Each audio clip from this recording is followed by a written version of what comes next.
Tahun 1187, Yerusalem dikepung oleh pasukan Saladin dan nasib kota suci itu segera ditentukan. Di depan tembok Yerusalem berdiri Saladin, pemimpin yang perjalanan hidupnya baru akan kita kenal. Di balik benteng, para penduduk hanya bisa menunggu, sementara ketakutan semakin memenuhi kota. Namun kisah ini tidak dimulai di Yerusalem. Semuanya berawal puluhan tahun sebelumnya.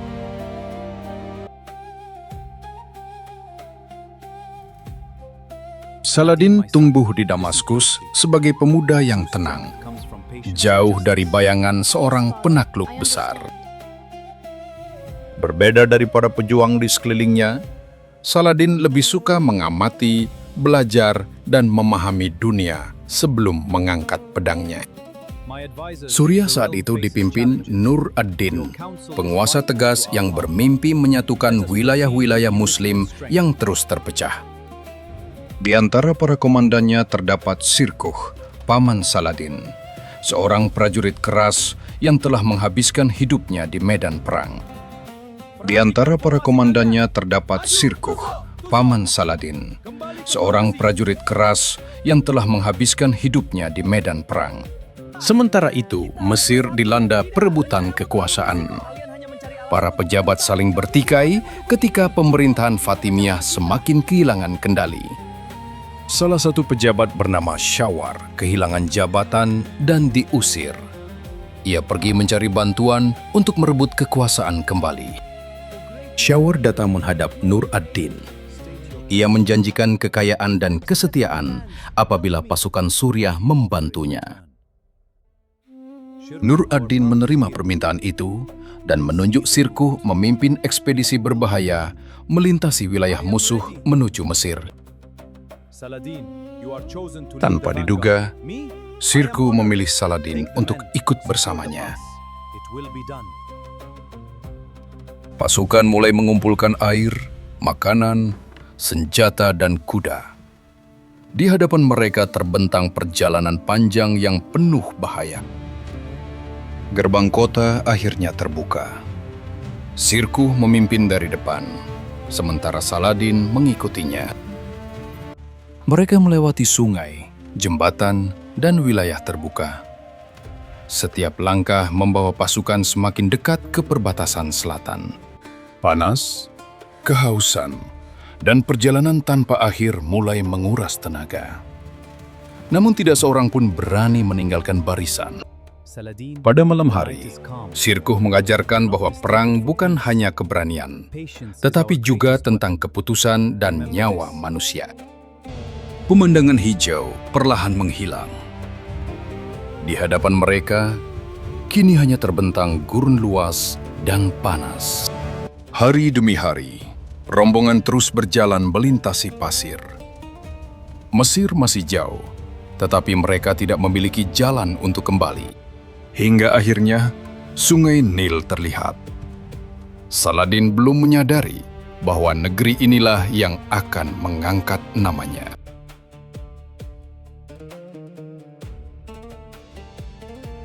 Setelah perjalanan panjang, Sirkuh dan Saladin akhirnya memasuki Mesir melalui jalur sungai Nil. Penduduk Kairo menyambut pasukan Suriah dengan tatapan penasaran, sekaligus penuh rasa khawatir. Dengan bantuan Sirkuh, Syawar kembali berkuasa dan merebut kedudukannya di pemerintahan Mesir. Namun setelah menang, Syawar mulai mengingkari janji yang sebelumnya ia berikan kepada Nur ad-Din. Hubungan mereka segera memburuk. Mantan sekutu itu kini berdiri sebagai dua pihak yang saling mencurigai. Takut kehilangan kekuasaan, Syawar meminta bantuan Raja Amalrik dan pasukan kerajaan Yerusalem. Amalrik menerima permintaan itu, lalu membawa pasukannya menyeberang menuju wilayah Mesir. Dua pasukan kini bergerak menuju tempat yang sama, dan pertempuran besar tak dapat dihindari. Untuk pertama kalinya, Saladin bersiap menghadapi pertempuran besar sebagai bagian dari pasukan Sirkuh. Di tepi gurun Mesir, pasukan Sirkuh dan tentara Amalrik akhirnya bertabrakan dalam pertempuran sengit. Pertempuran berakhir tanpa kemenangan jelas, tetapi kedua pihak harus membayar harga yang sangat mahal. Saladin kemudian terjebak di Alexandria, sementara pasukan musuh mengepung kota dari segala arah. Sirkuh pergi mencari bantuan dan mempercayakan pertahanan Alexandria kepada Saladin yang masih muda. Kini Saladin mengatur pasukan, persediaan, dan pertahanan kota dengan ketenangan seorang pemimpin. Hari demi hari berlalu, dan persediaan makanan di balik tembok mulai hampir habis. Pasukan pengepung semakin mendekat, membawa tangga dan perisai menuju dinding Alexandria. Mengetahui keadaan semakin buruk, Saladin membantu merundingkan jalan keluar bagi para prajuritnya. Kesepakatan tercapai, dan Saladin berhasil membawa para penyintas keluar dari Alexandria dengan selamat. Tak lama kemudian, Sirkuh kembali ke Mesir dengan pasukan yang jauh lebih kuat. Syawar kembali memainkan kedua pihak, berharap dapat mempertahankan kekuasaannya dengan pengkhianatan baru. Namun, intriknya berakhir. Sirkuh kini menjadi tokoh paling berkuasa dalam pemerintahan Mesir. Ketika Sirkuh meninggal mendadak, Saladin dipilih menjadi vizier baru Mesir.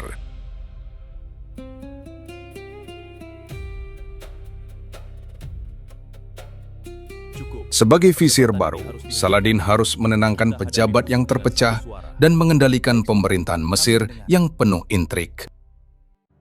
Namun di balik dinding istana, sebagian pejabat lama mulai bersekongkol untuk menggulingkan kekuasaan Saladin. Saladin memahami bahwa kekuasaan tanpa pasukan setia tidak akan bertahan, sehingga ia mulai memperkuat tentaranya. Ia memperbaiki persediaan, mengatur keuangan, dan memperkuat pertahanan agar Mesir kembali stabil dan kuat. Meski memegang kendali pemerintahan, Saladin masih berada di bawah Khalifah Fatimiyah terakhir yang lemah dan sakit. Ketika Khalifah Al-Adid meninggal, kekuasaan Fatimiyah yang telah memerintah Mesir selama berabad-abad akhirnya berakhir. Kini Saladin menjadi penguasa Mesir yang sebenarnya, meski secara resmi masih mengakui Nur ad-Din sebagai atasannya. Kekuatan Saladin yang terus berkembang mulai membuat hubungannya dengan Nur ad-Din dipenuhi kecurigaan dan ketegangan. Nur ad-Din bersiap menuju Mesir untuk menghadapi Saladin, tetapi pertemuan besar itu tidak pernah terjadi. Pada tahun 1174, Nur ad-Din meninggal mendadak sebelum sempat menyelesaikan persoalannya dengan Saladin. Kekuasaan Suriah kemudian diwarisi putranya yang masih kecil, meninggalkan pemerintahan lemah dan para pejabat yang saling berebut pengaruh. Di tengah kekacauan itu, para pendukung Saladin dari Damaskus datang meminta perlindungan dan bantuan darinya. Saladin meninggalkan Mesir dan memimpin pasukannya menuju Suriah. Kini bukan sebagai pengikut, melainkan sebagai penguasa. Ketika Saladin tiba, gerbang Damaskus dibuka tanpa perlawanan besar, dan kota itu menerimanya dengan hati-hati. Dengan Damaskus berada dalam tangannya, Saladin mulai menyatukan kekuatan Mesir dan Suriah di bawah satu kepemimpinan. Namun, tidak semua penguasa Suriah menerima kekuasaannya. Beberapa kota dan bangsawan memilih untuk tetap melawan. Di dekat Hama, Saladin menghadapi pasukan lawan yang berusaha menghentikan perluasan kekuasaannya di Suriah. Setelah menang, Saladin memilih menerima penyerahan musuh dan memberikan pengampunan, bukan melakukan pembantaian. Meski banyak wilayah telah tunduk, Aleppo tetap menjadi pusat perlawanan yang sulit ditaklukkan oleh Saladin. Selama bertahun-tahun, Saladin memakai perang, diplomasi, dan perjanjian untuk menyatukan wilayah-wilayah yang terpecah. Pada akhirnya, sebagian besar Mesir dan Suriah berada di bawah kepemimpinannya, membentuk kekuatan baru yang sangat besar. Namun Reynald dari Chatillon melanggar perjanjian damai dengan menyerang sebuah kafilah yang sedang melintasi wilayahnya. Ketika kabar serangan itu tiba, Saladin memutuskan bahwa perdamaian telah berakhir dan perang harus dimulai.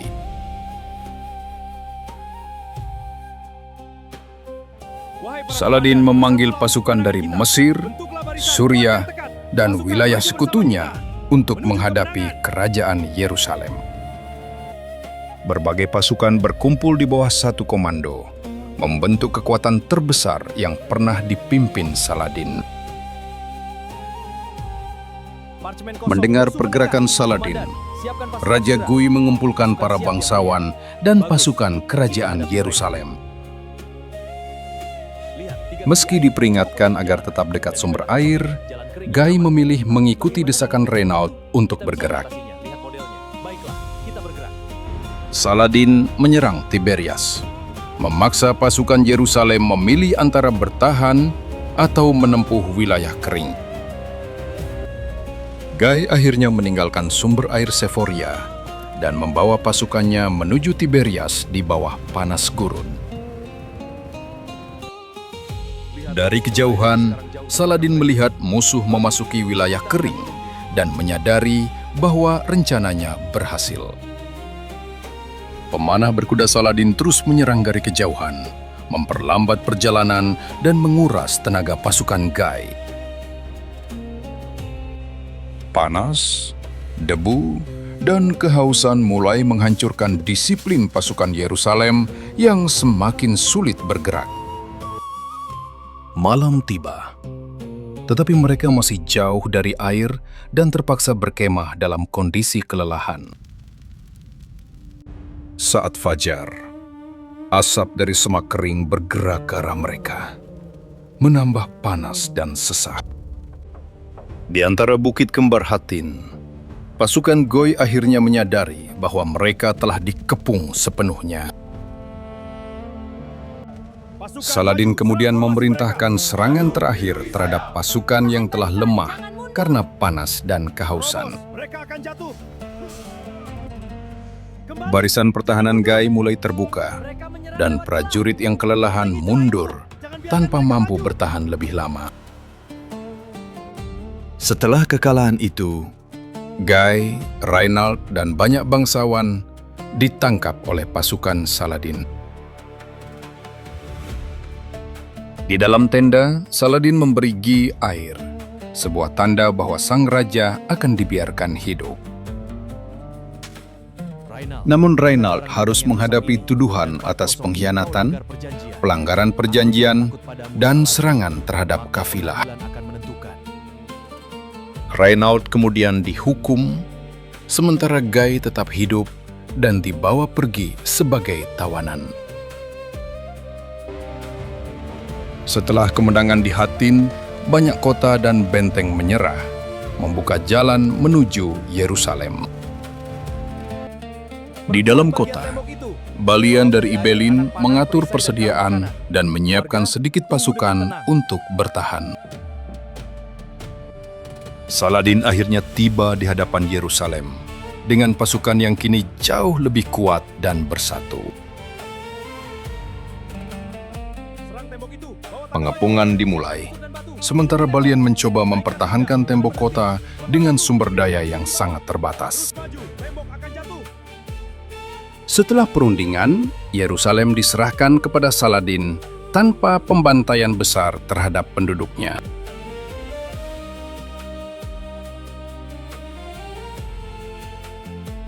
Kabar jatuhnya Yerusalem menyebar ke seluruh Eropa dan mengguncang para raja yang berkuasa. Richard, Philip, dan Frederick mulai mengumpulkan pasukan untuk merebut kembali kota suci itu. Tombak dan perisai muat dengan rapi, siapkan untuk perjalanan. Frederick Barbarossa memilih jalur darat dan memimpin pasukan besar menuju wilayah timur. Namun Frederick meninggal dalam perjalanan, membuat pasukannya terpecah dan kehilangan arah.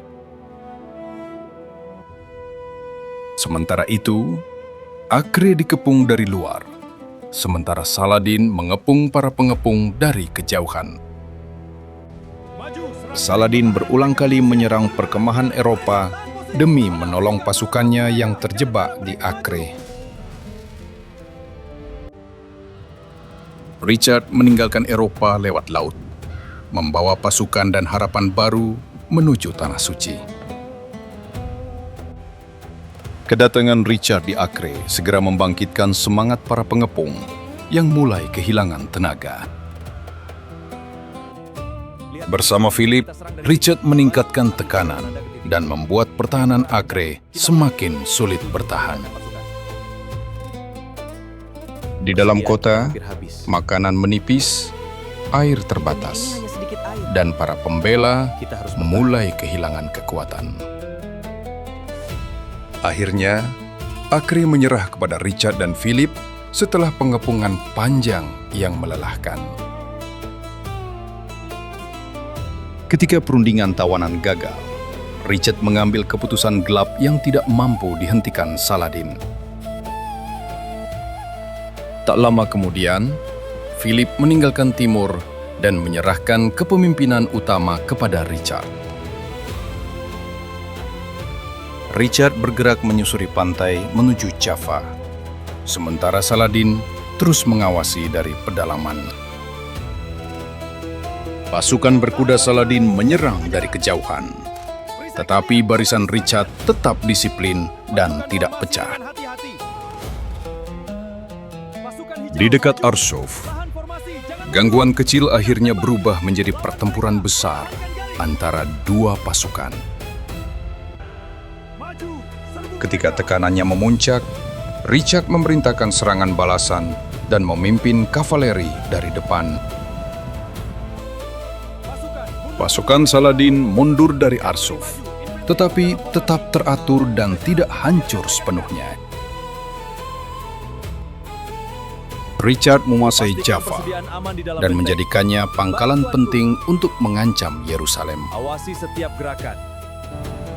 Namun, hujan, lumpur, dan kekurangan persediaan membuat perjalanan menuju Yerusalem semakin sulit.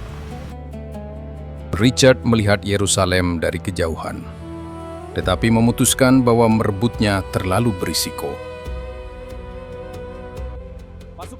Saat Richard berada jauh, Saladin menyerang dan merebut kembali sebagian besar wilayah Java. Richard segera kembali melalui laut dan memimpin serangan cepat untuk mempertahankan Java.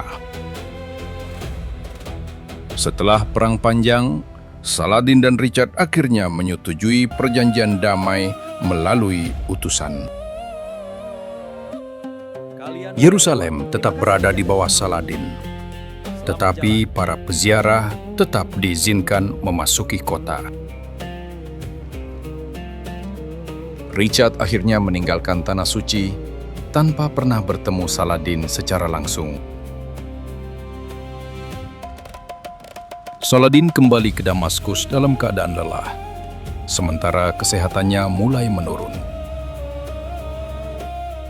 Tak lama setelah pulang, Saladin jatuh sakit dan kekuatannya perlahan semakin melemah. Pada tahun 1193, Saladin meninggal di Damaskus setelah kehidupan yang dipenuhi perang dan kepemimpinan. Meski pernah menguasai wilayah luas, Saladin meninggalkan kekayaan pribadi yang sangat sedikit. Ia dikenang sebagai penakluk Yerusalem, pemersatu wilayah, dan musuh yang dihormati lawannya.